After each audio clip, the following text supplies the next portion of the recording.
Doctor Laxmikant Vajpayee ji.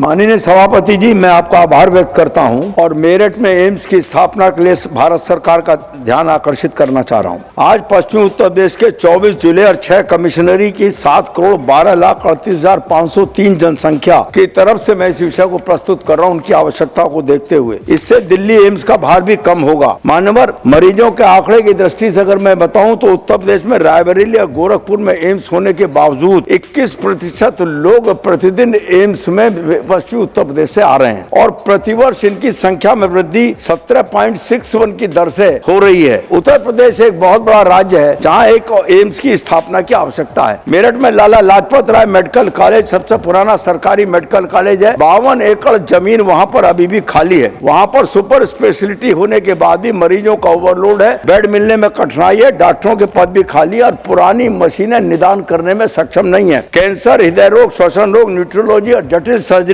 पर उच्च स्तरीय इलाज के लिए एम्स पर और दिल्ली के प्राइवेट नर्सिंग होमों पर निर्भर है।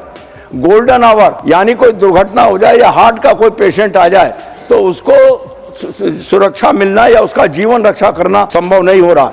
विशेष बात यह है कि इस बार वित्त मंत्री जी के साथ जो राज्यों के वित्त मंत्री की बैठक होती है उसमें उत्तर प्रदेश के वित्त मंत्री ने भी पश्चिम उत्तर प्रदेश में एम्स के लिए आग्रह किया है। यहाँ एक बात और कहना चाहता हूँ, एम्स के नजदीक मुझे कोई आपत्ति नहीं है, लेकिन वही व्यवस्था कम से कम मेरठ में की जाए। फरीदाबाद के ग्राम फतेहपुर बिल्लौच में एम्स का 30 बेड का केंद्र है। बल्लभगढ़ में कार्यरत स्वास्थ्य केंद्र में एक नया वार्ड बन रहा है, तब फिर मेरठ में क्यों नहीं? मेरा तत्काल अगर एम्स देना संभव ना हो तो मैं पीजीआई दिया जाए और पीजीआई देना संभव भी ना हो तो एम्स का स्वास्थ्य केंद्र, सैटेलाइट सेंटर और कैंसर इंस्टीट्यूट मेरठ को दिया जाए। मानवर इसके लिए भवन का आगणन बताया गया 5 करोड़। 5 करोड़ रुपए की व्यवस्था है, लेकिन सरकार अगर उसकी सैद्धांतिक स्वीकृति दे देगी तभी वो व्यवस्था लागू हो सकेगी। भारत सरकार उसकी सैद्धांतिक सहमति उपकरण की व्यवस्था कर दे और राज्य सरकार पर उसके लिए पदों का सृजन और संचालन की व्यवस्था करेगी। इस संबंध में मेरा आग्रह है, 7 करोड़ जनता पश्चिमी उत्तर प्रदेश की भारत सरकार के इस निर्णय की तरफ प्रतीक्षा कर रही है और मैं आपके माध्यम से आग्रह करना चाहता हूं